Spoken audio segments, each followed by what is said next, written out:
ఈ కేసులో వాదోపవాదాలు విన్న తర్వాత కోర్టు ఒక నిర్ణయానికి వచ్చింది. ఒక తల్లి నుంచి బిడ్డల్ని వేరు చేయడం అనేది అన్యాయం.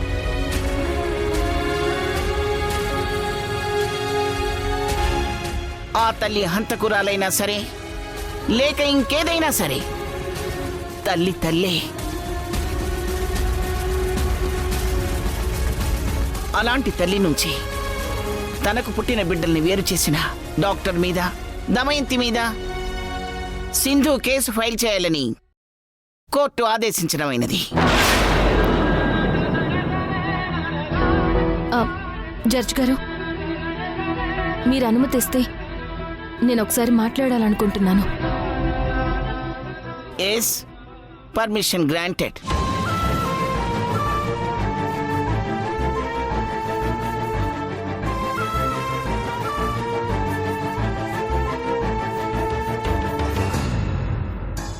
జడ్జ్ గారు, ఎవరి మీద ఎలాంటి కేసు పెట్టే ఉద్దేశం నాకు లేదు. చేసిన తప్పు తెలుసుకుని పశ్చాత్తాపంతో ఆ డాక్టర్ గారు నాకు సహాయం చెయ్యాలని జరిగిన నిజం నాతో చెప్పారు.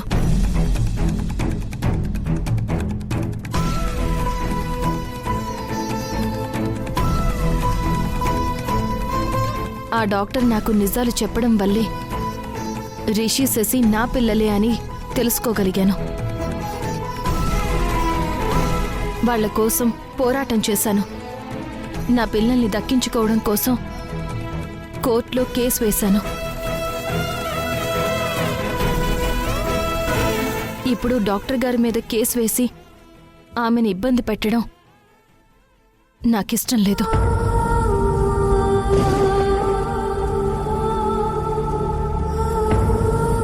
రామచంద్ర, అదేమిటి సింధు, నీ విషయంలో తప్పులు చేసిన వాళ్ళని ఎలా వదిలిపెడతాం? నా విషయంలో తప్పు చేసిన వాళ్ళని క్షమించడమే నాకు తెలుసు. శిక్షించడం నాకు రాదు జడ్జి గారు.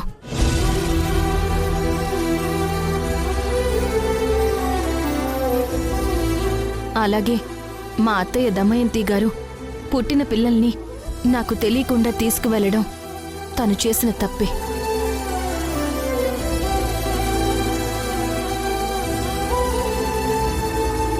కానీ ఇన్నేళ్లు తానే అమ్మగా మారి నా పిల్లల్ని పెంచి పెద్ద చేసింది.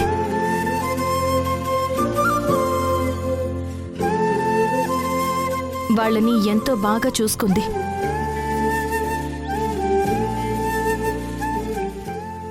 ఆమె గనక ఆ రోజు పిల్లల్ని తీసుకుని వెళ్ళకపోయుంటే ఆ టైంలో జైల్లో శిక్ష అనుభవిస్తున్న నేను నా పిల్లల్ని సరిగ్గా చూసుకునే అవకాశమే ఉండేది కాదు.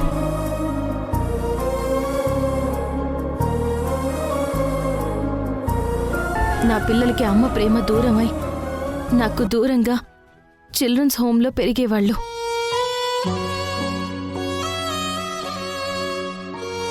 నా పిల్లలకి ఈ అమ్మ ప్రేమని దూరం చేసిన నాన్న ప్రేమని, నాన్నమ్మ తాతయ్యల అభిమానాన్ని మా అత్తయ్య అందించారు.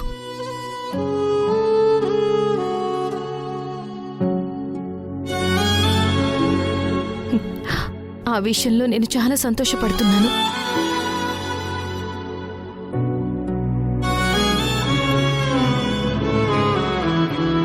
ఇది నా రిక్వెస్ట్ జడ్జి గారు. నాకు ఎవరి మీద ఎలాంటి కోపం లేదు. నా వల్ల ఎవరూ ఇబ్బంది పడకూడదు.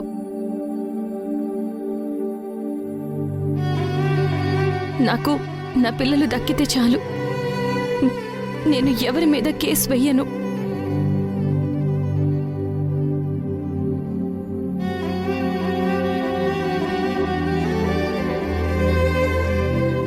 ఎవరి తప్పులు వాళ్లే తెలుసుకుంటారు. ఈ కేసుని ఇక్కడితోనే ఆపేద్దాం. దయచేసి మీరు కూడా మానవతా దృక్పథంతో ఆలోచించి వాళ్ళని క్షమించి వదిలేయమని మిమ్మల్ని చేతులెత్తి వేడుకుంటున్నాను. రామచంద్ర, సింధు అభ్యర్థనని కోర్టు వారు అంగీకరించారు. మానవతా కోణంలో ఆలోచించి డాక్టర్ని, దమయంతిని కోర్టు క్షమించి వదిలేయటమైనది.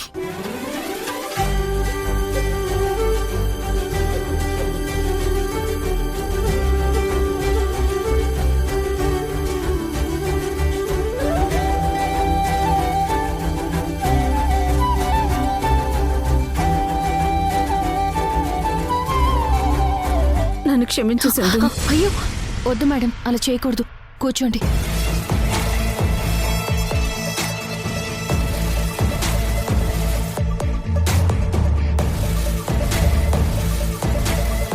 యువర్ ఆనర్, ఫైనల్గా నేను ఒకటి చెప్పాలనుకుంటున్నాను.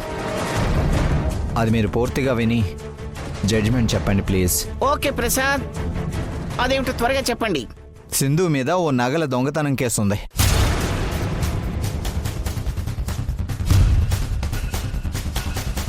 ఆ కేసులో పోలీసుల నుంచి తప్పించుకొని పారిపోయింది.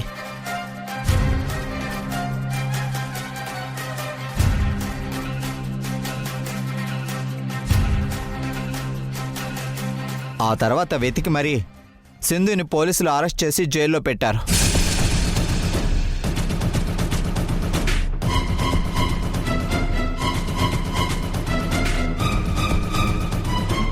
అయితే ఆమెకు బెయిల్ దొరకడంతో ఇప్పుడు ఇలా బయట తిరుగుతోంది. ఇప్పుడు మీరు సింధుకి అనుకూలంగా తీర్పిస్తే రేపు ఆ దొంగతనం కేసులో ఆమె జైలుకు వెళ్ళి మళ్ళీ శిక్ష అనుభవిస్తే అప్పుడు పిల్లల పరిస్థితి ఏంటి?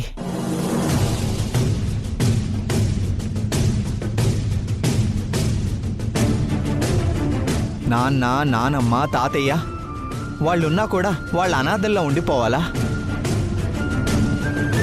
యువర్ ఆనర్, అందుకే మొదటి నుంచి మేము చెప్తుంది ఒక్కటే, ఇలాంటి నేరస్తురాల దగ్గర పిల్లలు పెరగకూడదు.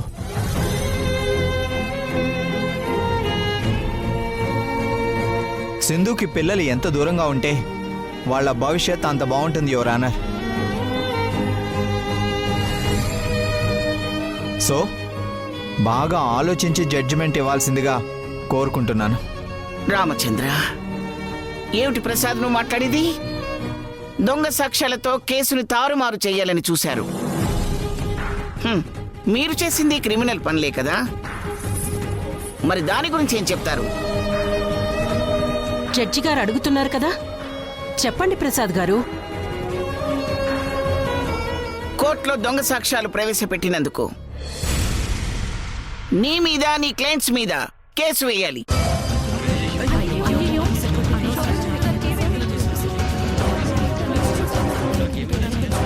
Order, order, order. It's all right. మొదటి తప్పు కింద క్షమించి వదిలేస్తున్నాను. జడ్జిమెంట్ ఎలా ఇవ్వాలో ఒక జడ్జిగా నాకు తెలుసు. ఇప్పటి వరకు చేసిన ఆర్గ్యుమెంట్స్ చాలు. కూర్చోండి. మిస్టర్ యష్, ఫైనల్గా పిల్లలకి తండ్రిగా మీరేదైనా చెప్పదలుచుకుంటే చెప్పచ్చు.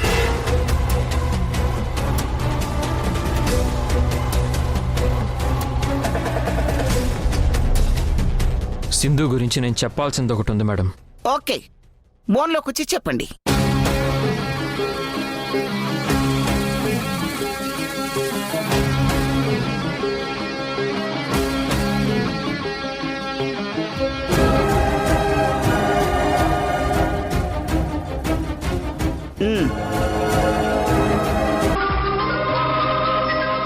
సింధు ఆ కేసులో నిర్దోషి అని తేలితే మాత్రం నెక్స్ట్ హియరింగ్ లో పిల్లలు ఎవరి దగ్గర ఉండాలనుకుంటున్నారో, వాళ్ళ మనసులో ఏ భావాలున్నాయో నేనే స్వయంగా తెలుసుకొని అప్పుడు నా తుది తీర్పుని వెల్లడిస్తాను.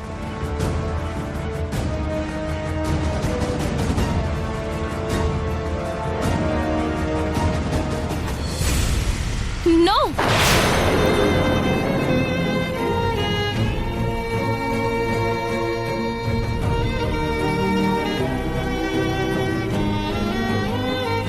రామచంద్ర, మళ్ళీ ఏమైందమ్మా? జడ్జి గారు, పిల్లల్ని కోర్టుకి పిలిచి ఈ విషయాన్ని వాళ్ళకి తెలిసేలా చేసి వాళ్ళ మనసుల్ని బాధ పెట్టొద్దు. ఇప్పటికే వాళ్ళు అమ్మ నాన్న మా కోసం గొడవ పడుతున్నారని మానసికంగా నలిగిపోతున్నారు. వాళ్ళని కూడా కోర్టు బోన్లో నిలబెట్టి ప్రశ్నిస్తే ఈ కోర్టు తాలూకా సంఘటనలు జీవితాంతం వాళ్ళ మనసుల మీద చెరగని ముద్రలా ఉండిపోతాయి. జడ్జి గారు, అది వాళ్ళ భవిష్యత్తుకి అవరోధం అవుతుంది. దయచేసి నా పిల్లల్ని కోర్టులో నిలబెట్టకండి.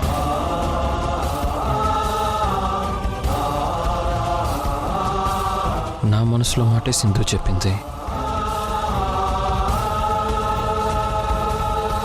జడ్జి గారు, నేను కూడా మీతో అదే చెప్పాలనుకున్నాను.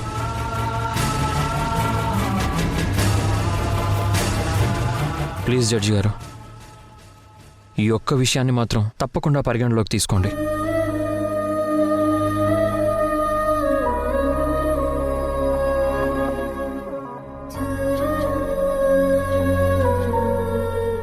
ఓకే,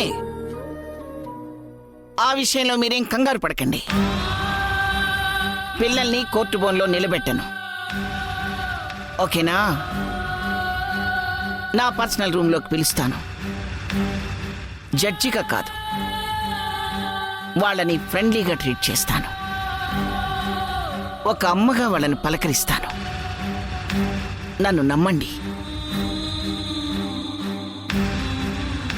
ఈ కేసును ఎల్లుండికి వాయిదా వేయడమైనది.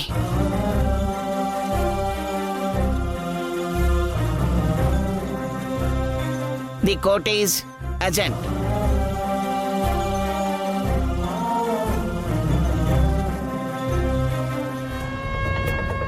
సింధు, ఎందుకమ్మా మీ అత్తయ్య మీద అంతజాలు చూపించావు? నీ విషయంలో దాము చేసిన తప్పుకి శిక్ష పడాల్సిందే. అప్పుడే కదా తను ఏ ఏ తప్పులు చేసిందో జైల్లో కూర్చొని తీరిగ్గా ఆలోచించుకొని పశ్చాత్తాపడేది, మనిషిగా మారేది కదమ్మా. అది నాకు ఇష్టం లేదు మావయ్య. నాకెవరి మీద కోపం లేదు. ఈ రోజుల్లో అతి మంచితనం కూడా పనికి రాదమ్మా. ఏంటి చంద్ర, అది కేసు గెలిచినందుకు అభినందిస్తున్నావా? లేదాము, శిక్ష పడాల్సిన నిన్ను క్షమించి వదిలేసినందుకు సింధుకి కృతజ్ఞతలు చెప్తున్నాను. నువ్వేదో నా మీద జాలి దయ కరుణ చూపించావని పొంగిపోకు. ఒకవేళ శిక్ష పడి నేను జైలుకి వెళ్ళుంటే ఆ కోపంలో నిన్నేం చేసేదాన్నో నాకే తెలియదు అసలు. అప్పుడే ఏమీ అయిపోలేదు. రేపు జడ్జి ముందు పిల్లలు చెప్పాలి కదా, మా అమ్మతోనే ఉంటాము అని. అప్పుడు నువ్వు కేసు గెలిచినట్టు. నేను నిన్ను ఓడించటానికి ఇంకా నాకొక అవకాశం కూడా ఉందే, అది గుర్తుంచుకో.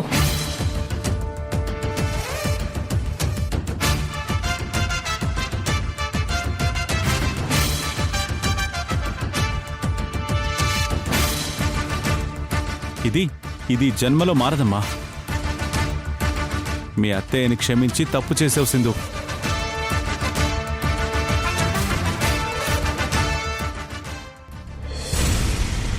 రేపు కోర్టులో వాడు సింధు వైపు అస్సలు వెళ్ళకూడదు. రిషి ఈ ఇంటి వారసుడు. వాడు లేకుండా ఈ ఇంటిని, మా జీవితాల్ని నేను అస్సలు ఊహించుకోలేను. నువ్వు అన్నది నిజమేనమ్మా. రిషి, శశి ఇద్దరిలో ఏ ఒక్కరు దూరమైనా బతకడం కష్టం. ఏదో ఒకటి చేయాలమ్మా. ఏం చేయను?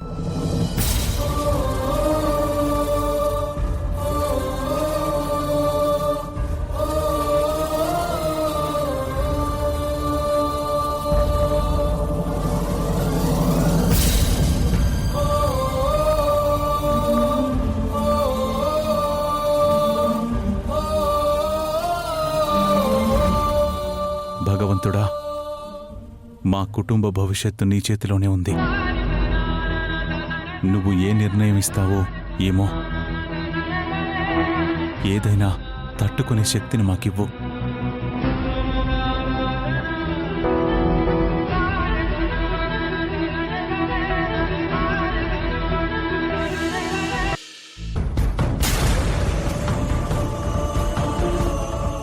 నమస్తే మేడం. ఏంటి ఇలా వచ్చారు? సింధు మీదున్న దొంగతనం కేసుని త్వరగా క్లోజ్ చేయమని కోర్టు ఆర్డర్, అందుకే వచ్చాం. అలాగా, క్యారీ ఆన్. మీ కేసులో సునంద గారే సొంత పూచికత్తు మీద మిమ్మల్ని విడుదల చేయించారు. బట్ సునంద మేడం దగ్గరికి వెళ్ళి అడిగితే ఆ నగలు ఎక్కడున్నాయి అనేది మీరే చెప్తారు అన్నారు. అందుకే మీ దగ్గరికి వచ్చాం. చెప్పండి, ఆ నగలెక్కడా? నిజంగా ఆ నగల గురించి నాకు తెలీదండి. సింధు, నగలు ఆ ఇంట్లో వాళ్లే ఎవరో తీసుంటారని నాతో నువ్వు చెప్పావు కదా. అవునక్క.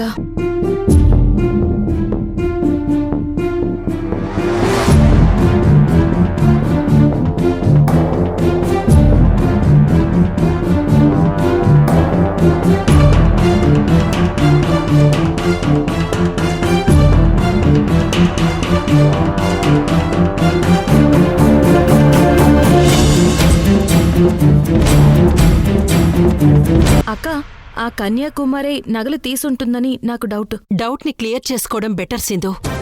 ఎక్కడ పోయాయో అక్కడే వెతుక్కోవాలి. నువ్వు ఆ ఇంటికి వెళ్ళు. నీతో పాటు పోలీసులు కూడా వస్తారు.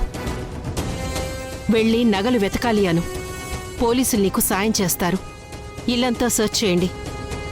నగలప్పుడు దొరుకుతాయి. దొంగతనం చేసినా దొంగ కూడా దొరుకుతుంది. అలాగే అక్క, వెళ్దాం. పదండి ఎస్ఐ గారు. పదండి.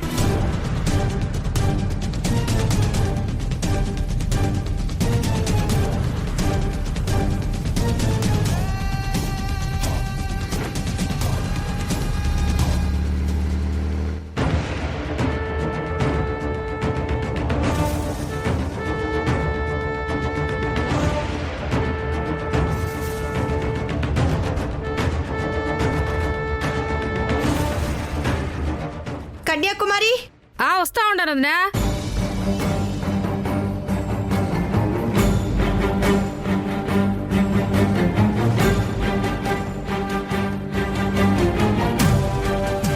ఏంటొదినా? ఆ సింధు నగల దొంగతనం కేసు నుండి నిర్దోషిగా బయటపడాలని శత విధాలుగా ప్రయత్నిస్తోంది. ఎందుకంటే పిల్లల కేసు కోర్టులో నడుస్తుంది కదా. అవును. ఆ దొంగతనం కేసు గురించి జడ్జి గారికి తెలిస్తే దానికి ఇబ్బంది అవుతుంది. అందుకే కేసు మాఫీ చేయాలని చూస్తోంది. ఇప్పుడే నాకు సమాచారం అందింది. ఆ సింధు కంటే ఒక అడుగు మనం ముందే ఉండాలి. ఇంట్లో నగలు లేనప్పుడు మీరెందుకు దాము అంత టెన్షన్ పడతారు? పోలీసులు ఇంటికొస్తే టెన్షన్ ఉండదా చంద్ర?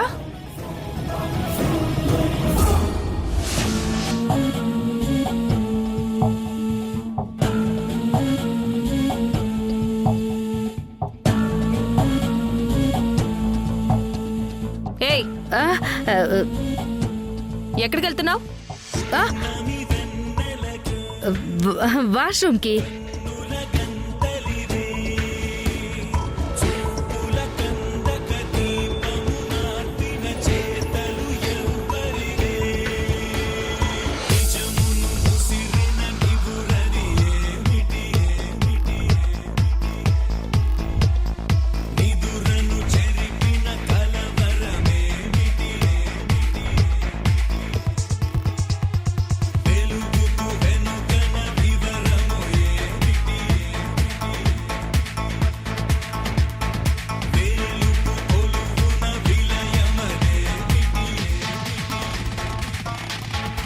ఎస్ఐ గారు,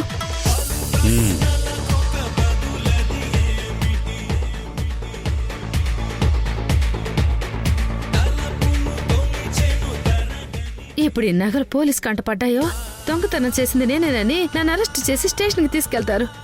ఇప్పుడేం చేయాలి? పోలీసులకు కనపడకుండా ఎక్కడ దాచాలి?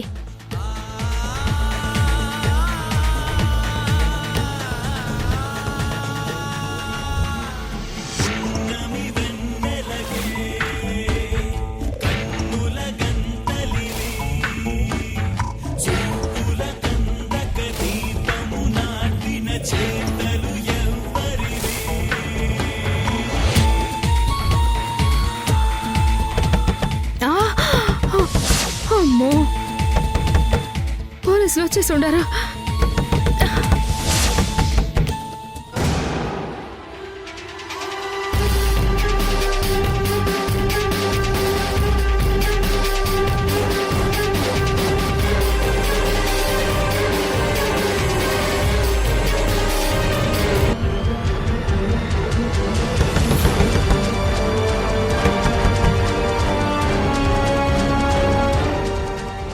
ఎంతసేపు కొడుతున్నా తలుపు తీరేంటి? వాష్రూమ్ లో ఉన్నాను సార్. ఓహో, కాలే గీత గీస్తే ఆగదే, నీడే ముసుగేస్తే దాగదే, సత్యం చెరిపేస్తే స్వప్నమై మారిపోదులే. నేరం చేసిందే ఎవరో ఆ సాక్ష్యం ఉందే నివురులో, అన్వేషణనే ఆపనే నిప్పు కోసమే. అన్ని దారులు జల్లడేయనా, నింగి నేలలన్నీ పొంచి చూడనా, ఆకురాలినా చప్పుడయ్యినా, శత్రువున్న జాడ గుర్తు పట్టనా, చీకటేవో ఉచ్చులాగా మారే, వేకువే ఏ దిక్కులోన దాగే, ఎదురయ్యే ఈ ప్రశ్నలెన్నో నేడే, ఛేదిస్తా కమ్మినా చిక్కులన్నీ.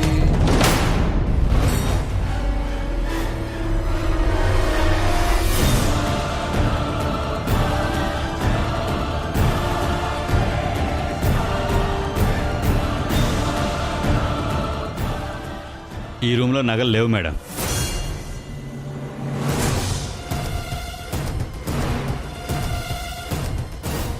అమ్మయ్యా.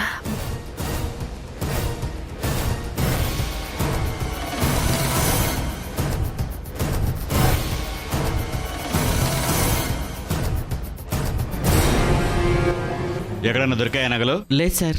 ఎలా దొరుకుతాయి అసలు? అసలు దొంగని మీ పక్కనే పెట్టుకొని మమ్మల్ని దొంగలంటారా? మర్యాదగా వెళ్తారా, లేదంటే నగల కోసం మా ఇల్లంతా వెతికి మా పరువు తీశారు అని కేసు పెట్టమంటారా?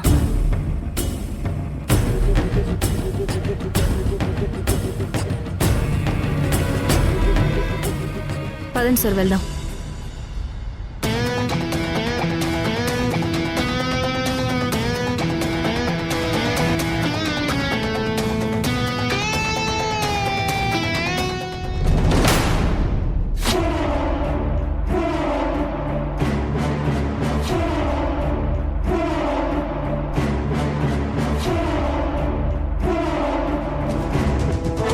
దొంగతనం చేసిన నగలు మన ఇంట్లో ఉన్నాయని సింధు పోలీసుల్ని తీసుకొచ్చింది అంటే నాకెందుకో అనుమానంగా ఉంది.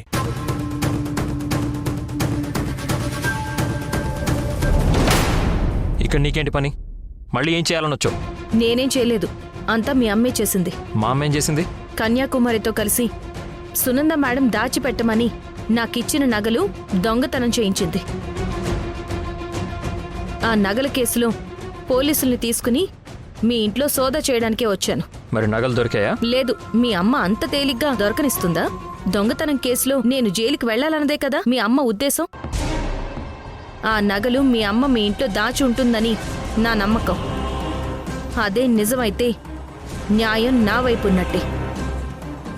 యష్, పిల్లలకి నన్ను దూరం చెయ్యాలని మీరు నా మీద ఎన్ని తప్పుడు కేసులు పెట్టినా, ఎన్ని దొంగ సాక్ష్యాలు సృష్టించినా అన్నిటినీ ఎదిరించి నిలబడి కేసు గెలిచి నా పిల్లల్ని దక్కించుకుంటాను. నీకు నిజంగా అంతరాత్మ అనేది ఉందా? ఉంటే నువ్విలా మౌనంగా ఉండవు.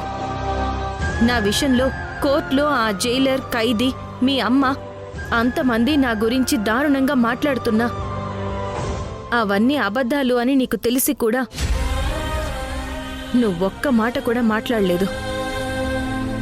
దానికి నేను బాధపడుతున్నాను యష్.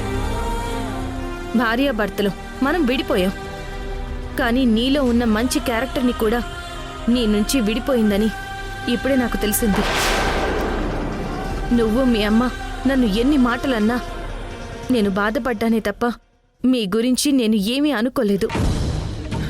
నీ క్యారెక్టర్ని నేను ఎక్కడో ఊహించుకున్నాను, అది నువ్వు దిగజార్చుకున్నావు.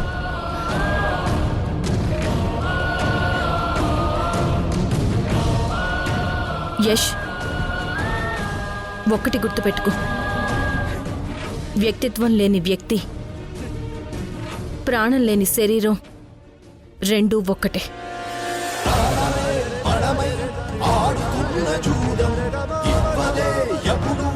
ఎవరికి ఎలాంటి గెలుపు, చావులో విజయం, వెతుకు ఈ వినోదం, పొందదే ఎప్పుడు గొలుపు మేలు కొలుపు భగ భగమని ఎగసిన మంటలు ఏ కాంతి కోసమో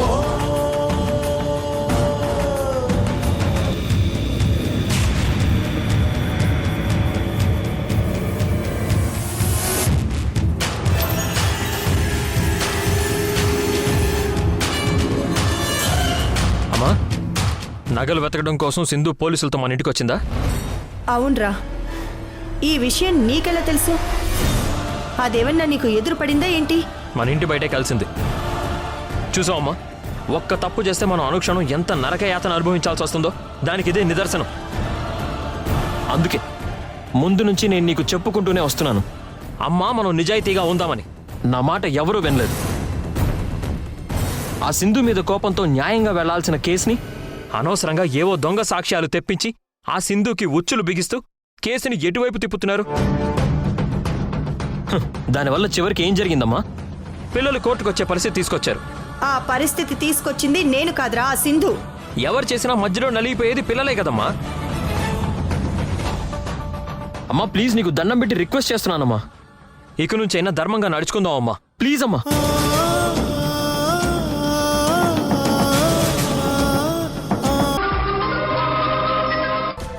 రిషి ఆలోచనలో కూడా ఆ సింధుని రాకుండా చేయాలి మనం. నేను చెప్పిందంతా గుర్తుందిగా?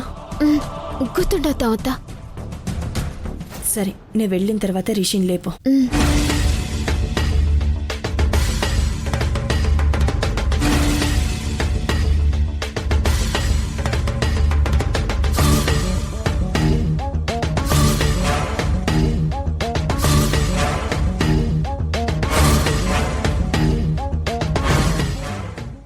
రిషి, రిషి, రిషి, ఏంటి రిషి? ఏంటి నాన్న బెడ్ మీద పడుకోకుండా ఇక్కడ పడుకున్నావేటి? శశి చూడు, అక్కడ హాయిగా నిద్రపోయింది. అది లే పద, నువ్వు కూడా బెడ్ మీద పడుకుందా గాని.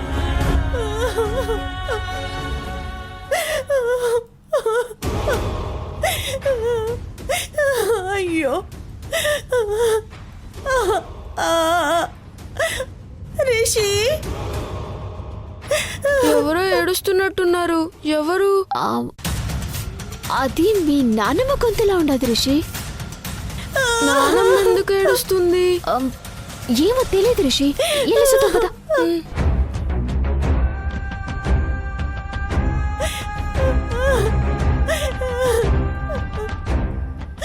రిషి, నువ్వు శశి నాకు రెండు కళ్ళు లాంటి వాళ్ళురా.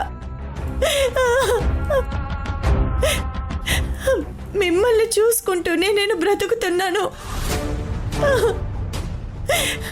రేపు మీరు ఆ సింధు దగ్గరికి వెళ్ళిపోతే ఇన్నాళ్ళు మీ మీదే ఆశలు పెట్టుకొని మిమ్మల్ని ప్రాణానికి ప్రాణంగా ప్రేమగా పెంచుకున్న నేను, తాతయ్య, మీ నాన్న ఏమైపోతావురా? ఆ సింధు మీ నాన్న జీవితాన్ని సర్వనాశనం చేసేసింది. ఆ బాధ భరించలేక మీ నాన్న తాగుడికి బానిసయ్యాడు. నువ్వు శశి పుట్టాక మిమ్మల్ని చూసుకుంటూ సంతోషంగా ఉన్నాడు.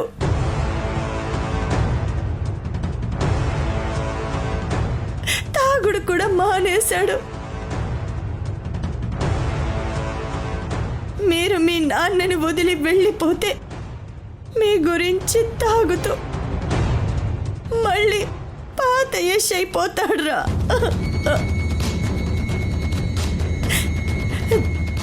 తాగుడుకు అలవాటు పడి మళ్ళీ తన జీవితాన్ని పాడు చేసుకుంటాడురా. మీ నాన్నని నమ్ముకున్న మీ పరిస్థితి అప్పుడు ఏమైపోతుంది రిషి?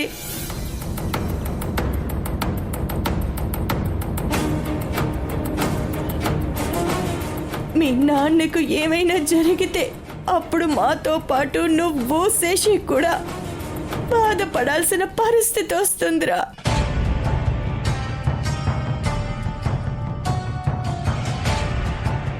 మీ భవిష్యత్తు బాగుండాలనే కదరా నేను మీ నాన్న ఆలోచిస్తోంది. అలాంటి మమ్మల్ని వదిలేస్తారా?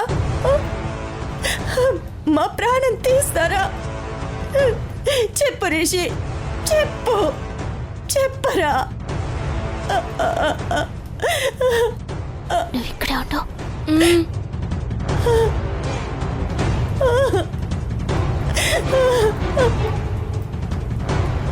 తాత ఎందుకు అంతలా బాధపడుతూ ఉండారు?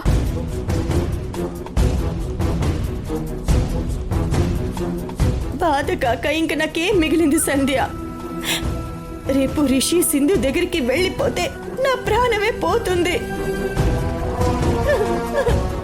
అట్ట జరగతావత. రిషికి శశికి మీరన్నా వాళ్ళ నాన్నన్నా ఎంతో ప్రేమ ఉండదు. పిల్లకాయలు ఇంట్లో మనందరినీ అభిమానిస్తూ ఉండారు, కానీ సింధు అక్కడ ఒక్కతే. ఆవిడ గురించి ఆలోచించి ప్రేమించి ఇంతమందిని వదిలేసి వెళ్తారా? వెళ్ళాడతావత. మీరు పడుకోండి.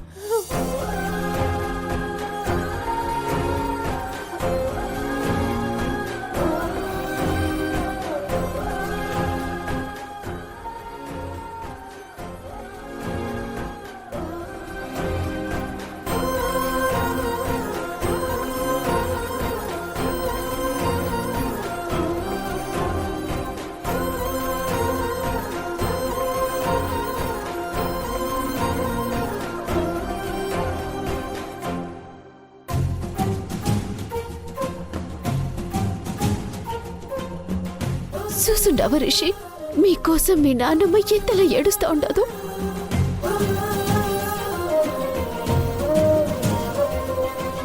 మీ నాన్నమ్మే కాదు, మీ నాన్న కూడా బాధపడుతూ ఉండారు. మా అందరినీ వదిలేసి నువ్వు ఆ సింధు దగ్గరికి వెళ్ళి ఇంట్లో ఎంతమంది ప్రాణాలు తీస్తావో చెప్పు.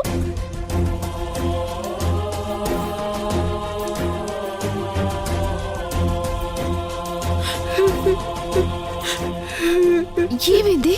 నువ్వెందుకు ఏడుస్తూ ఉండవు రిషి? నిజంగా నేను మా అమ్మ దగ్గరికి వెళ్ళిపోతే మీ అందరు ప్రాణాలు పోతాయా? నువ్వు దూరం అయితే ముందుగా పోయేది మీ నాన్న ప్రాణాలే రిషి.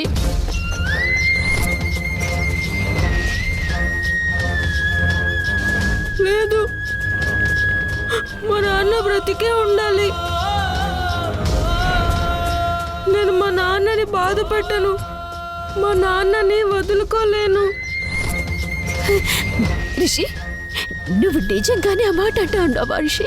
నా మనసులో సింధు అమ్మ దగ్గరికి వెళ్ళాలనున్నా నాన్న కోసం, ముఖ్యంగా నాన్నమ్మ కోసం ఇక్కడే ఉండిపోతాను.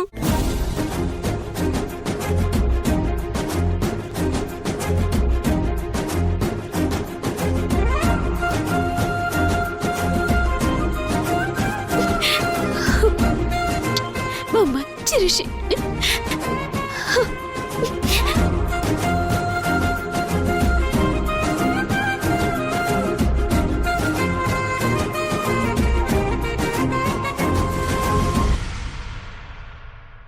ఈ నగలన్నీ లాకర్లో పెట్టేయాలంట.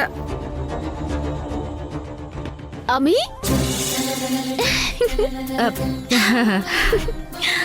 అమ్మి, అమ్మే వదలమ్మే, అమ్మే అమ్మే నా కళ్ళు తిరుగుతున్నాయమ్మే, ఆపమ్మే. ఏందమ్మే ఇవాళ ఎంత సంతోషంగా ఉండవు? మామూలు సంతోషం కాదమ్మి, జీవితంలో నేను కోరుకున్న సంతోషం ఇదే. ఇవాళ నాకు దొరకలేదమ్మి. ఏమైనదమ్మే? మా ప్లాన్ గ్రాండ్ సక్సెస్ అయిందమ్మి. ప్లాన్ ఏందమ్మే? అదే అమ్మి, సింధు దగ్గరికి వెళ్లకుండా రిషి మనసు పూర్తిగా మార్చేసుండాము. నిజమా? అలా ఎలా చేసుండారమ్మే? అంతా దావతో ప్లానే అమ్మి.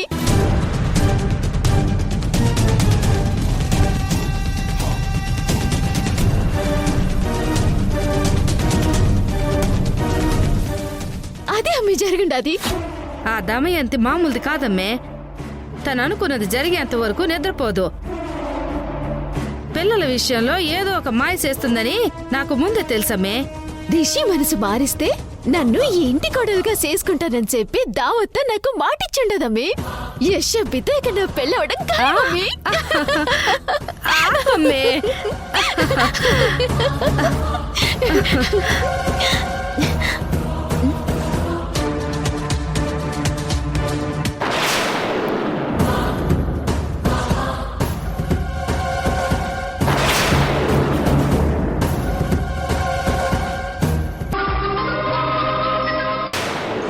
అనయ్య నిజమే చెప్తా ఉన్నాను అన్నయ్య, నా మాట నమ్మనయ్య.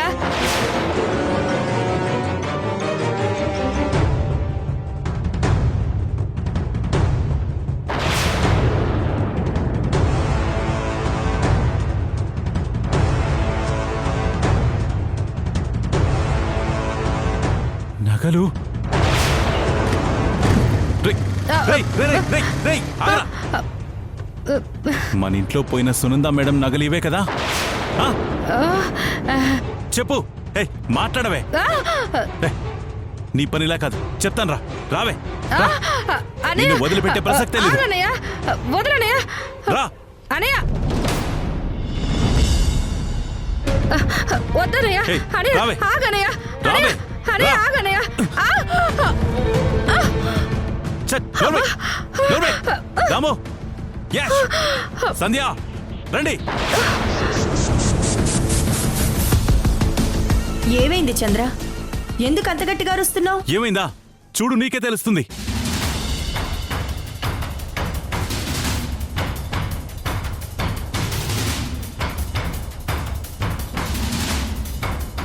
ఏంటిది?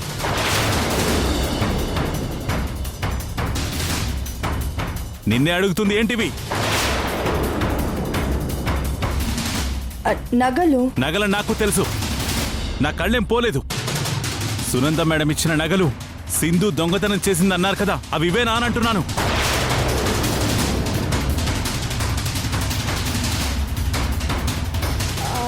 అలాగే ఉన్నాయి చంద్ర. అలాగే ఉండడం ఏంటి? చెప్పు.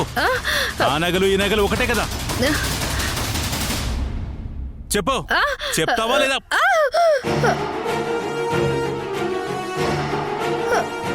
వద్దనయ్య, నన్ను కొట్టద్దు. ఇవి సునంద మేడం సింధుకి ఇచ్చిన నగలే. అంటే అసలు నగలు కొట్టేసి వాటి స్థానంలో నకిలీ నగలు చేయించి పెట్టారన్నమాట. అసలు నువ్వు ఆడదానివేనా? ఛీ! దొంగతనం నువ్వు చేసి పాపం అమాయకురాలైన సింధు మీద ఆ నేరం మోపుతావా? ఇనాగ్రేషన్ ఫంక్షన్లో దొంగ దొంగ అంటూ సింధుని అవమానిస్తారా? ఎందుకే? ఎందుకు మీ అందరికీ సింధు అంటే అంత కక్ష? మీకేం ద్రోహం చేసిందని?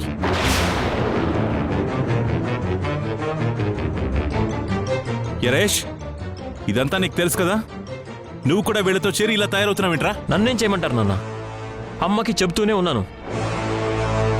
అమ్మా, మనం సింధు విషయంలో చేయకూడని తప్పులు చేస్తున్నావు, వద్దు అని చెప్తూనే ఉన్నాను. నా మాట వింటేనే కదా. నాకు ఈ విషయం తెలిసిన రోజే ఈ నగలు సునంద మేడంకి ఇచ్చేద్దామని చెప్పాను. అలా చేస్తే సింధు మంచిదైపోతుంది, మనం చెడ్డవాళ్ళగా మిగిలిపోతాం, వద్దు అని ఇదిగో నా నోరు చేతులు కట్టేశారు. ఏందాము, చివరికి నువ్వు ఇంతలా దిగజారావా? దొంగగా మారేవా? సింధు మీద కోపంతో తనకి తన పిల్లల్ని దూరం చేయాలని చెయ్యని నేరాన్ని సింధు కంట చెప్పి తనని జైలుకు పంపిస్తావా? పద్మవ్యూహంలో అభిమన్యుళ్ళ సింధును ఒంటరిని చేసి మీరంతా చేరి ముప్పేట దాడి చేస్తారా? ఛీ! నీ మొహం చూస్తేనే అసహ్యం వేస్తుందాము. నువ్వు నా పాత దామువి కావు. నీలోని ఆ మనిషి ఎప్పుడో చచ్చిపోయింది. ఇప్పుడు నీ మనసు నిండా ఉన్నది విషమే. అవును చంద్ర, నీ పాత దాము నిజంగానే చచ్చిపోయింది. ఆ సింధు ఎప్పుడైతే నా కొడుక్కి నమ్మక ద్రోహం చేసిందో ఆ రోజే సగం చచ్చిపోయింది. ఛీ! మళ్ళీ అది నా పిల్లలు నాకు కావాలి అంటూ ఎప్పుడైతే అది మన ఇంటికి వచ్చిందో ఆ రోజు పూర్తిగా చచ్చిపోయింది. ఇప్పుడు నేను మనిషిగా ఉన్నది, నా మనసులో ఉన్నది ఒక్కటే చంద్ర. యష్ పిల్లలు యష్తోనే ఉండాలి. అందుకోసం నేను ఏమైనా చేస్తాను. నీ మూర్ఖత్వానికి ఏ పాపం తెలియని సింధుని బలి చేస్తాను అంటే నేను చూస్తూ ఊరుకొందాము. ఇప్పుడే వెళ్ళి పోలీసులకు జరిగిందంతా చెప్తాను. వదలు, నన్ను అడ్డుకోవచ్చు సంధ్య. తప్పుకో.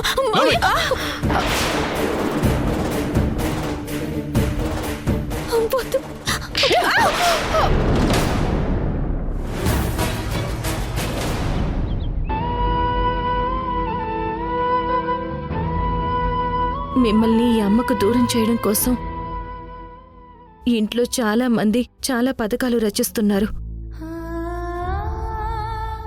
మిమ్మల్ని ఎమోషనల్ బ్లాక్మెయిల్ చేస్తారు.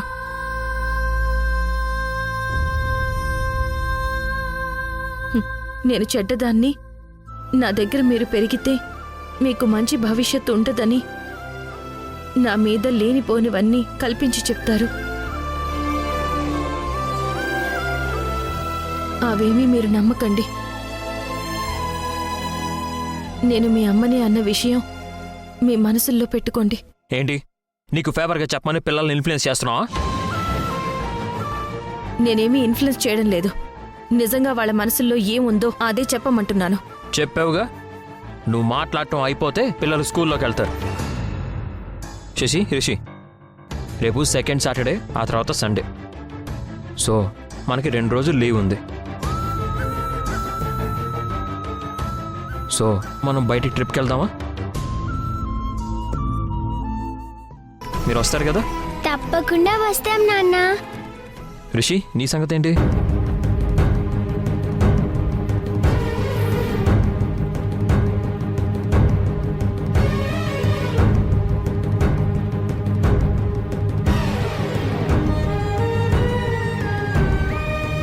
రిషి, రే రిషి. రిషి,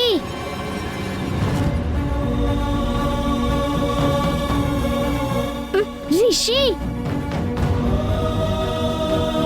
రేపు మీరు ఆ సింధు దగ్గరికి వెళ్ళిపోతే ఇన్నాళ్ళు మీ మీదే ఆశలు పెట్టుకొని మిమ్మల్ని ప్రాణానికి ప్రాణంగా ప్రేమగా పెంచుకున్న నేను, తాతయ్య, మీ నాన్న ఏమైపోతావురా?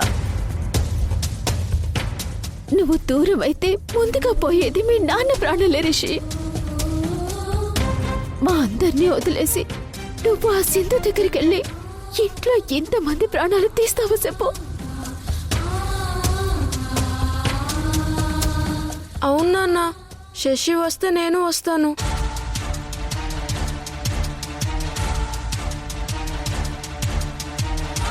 సరే, మీరు ఇంక స్కూల్కి వెళ్ళండి.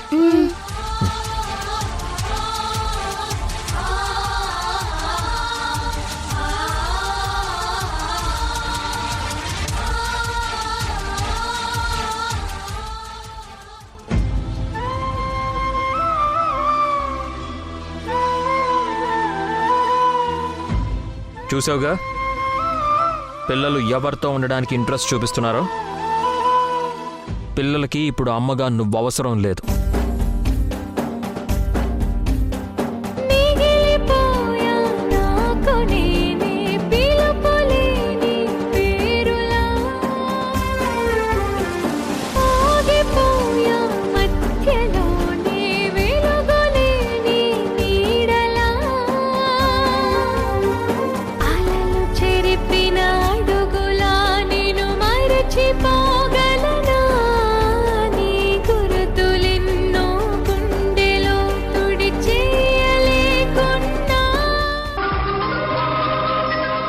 రిషి, రేపేం చేద్దాం?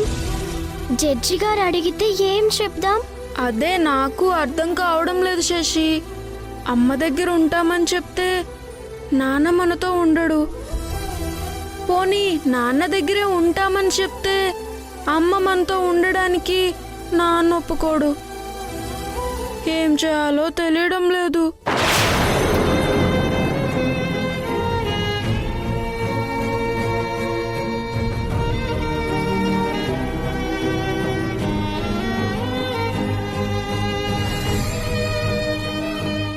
శశి, నువ్వు నేను చిన్నప్పటి నుంచి ఒక్క రోజు కూడా మనిద్దరం విడిపోయి వేరుగా లేం కదా.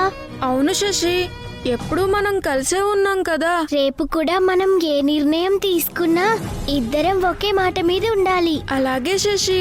అది అమ్మైనా నాన్నైనా సరే, నువ్వు నేను కలిసి ఒకే దగ్గర ఉండాలి. సరే శశి, నిన్ను వదిలి నేను వెళ్ళను.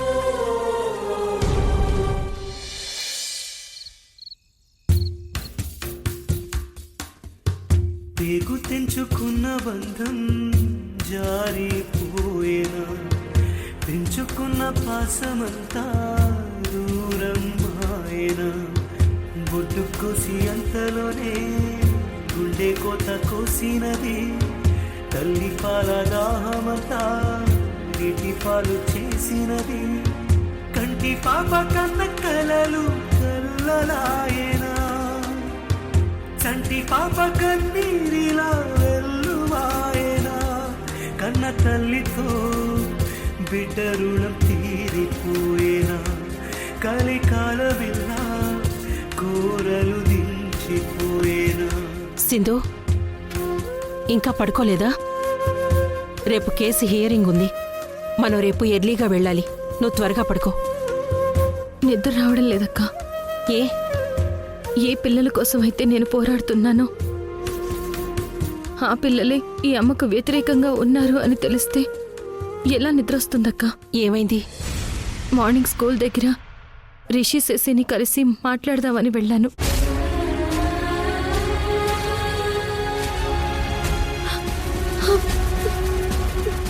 చివరికి రిషి కూడా నాకు దూరం అయిపోతాడేమో అని అనిపిస్తుందక్కా. ఇదంతా యష్ పిల్లలతో ఆడుతున్న మైండ్ గేమ్ సింధు. భార్యాభర్తల బంధాన్ని ఎలాగూ తెంచేశాడు. కనీసం తల్లి బిడ్డల బంధాన్నైనా గుర్తిస్తాడనుకుంటే అది లేదు. బంధం విలువ తెలియని వాళ్ళని భార్యగా, అమ్మగా నీ స్థానం ఎంత గొప్పదైనా వాళ్ళు గుర్తించలేరు. ఆ దేవుడు కూడా మనకి సపోర్టుగా ఉన్నాడు. నువ్వేం బాధపడకో, నీకంతా మంచే జరుగుతుంది. సరే, ఇప్పటికే చాలా లేట్ అయిపోయింది. ఇంకేం ఆలోచించకుండా నువ్వు పడుకో.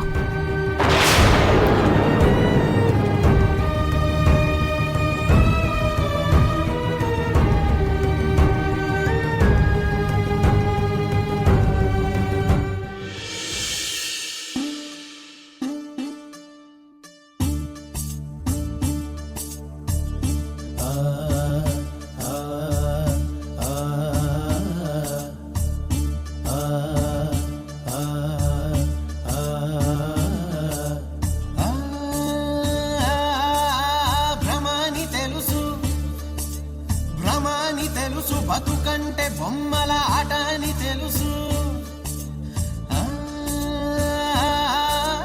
కథ అని తెలుసు, కథ అని తెలుసు, కథలన్నీ కంచికే చేరునని తెలుసు, తెలుసు తెర తొలుగుతుందని, తెలుసు తెల్లారుతుందని, తెలుసు ఈ కట్టె పుట్టుకుమంటదని, తెలుసు ఈ మట్టి మట్టిలో కలిసిపోతదని, ఎన్ని తెలిసి రకాటంలో పడిపోతావు ఎందుకని మాయా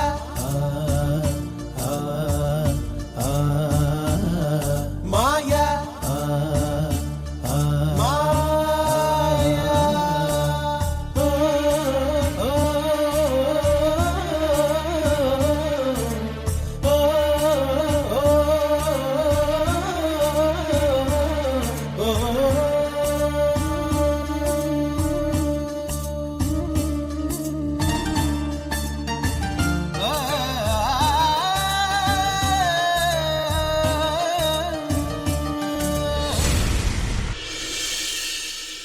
దొంగతనం కేసు తీసేసినందుకే కంగ్రాచులేషన్స్ చెప్పారా?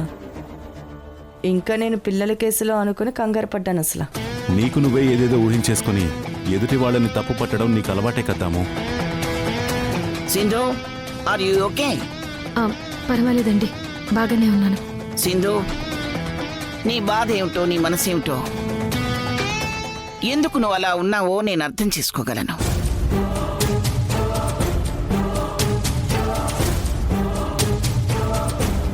నువ్వేం అధైర్యపడకు. పిల్లల విషయంలో నీకంతా మంచి జరుగుతుందని నేను ఎక్స్పెక్ట్ చేస్తున్నాను.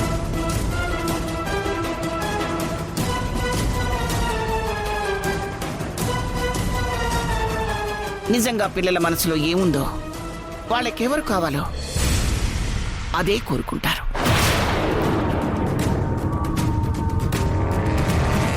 వాళ్ళ ఇష్టానికి తగ్గట్టుగా మనం నడుచుకోవాలి.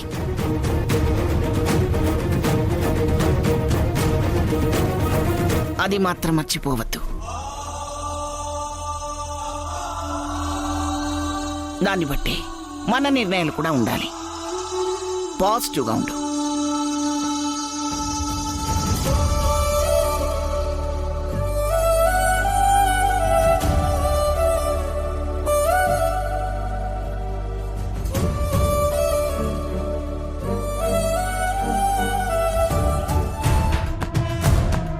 జడ్జి గారు మిమ్మల్ని అందరినీ లోపలికి రమ్మంటున్నారు.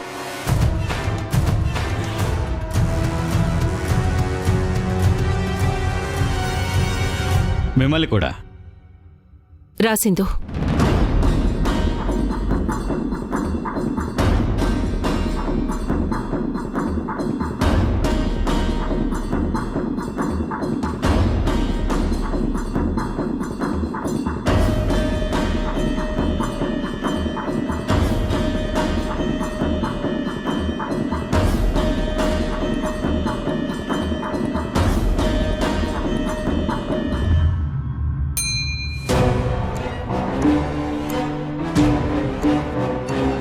మేడం.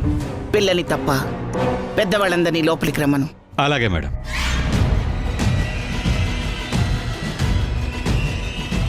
ఇలా చూడండి, పిల్లల్ని తీసుకురావద్దన్నారు. పిల్లల్ని ఇక్కడ వదిలేసి మీరంతా లోపలికి వెళ్ళండి. రిషి, శశి, మీరిద్దరు ఇక్కడే ఉండండి, మేము ఇప్పుడే వస్తాం.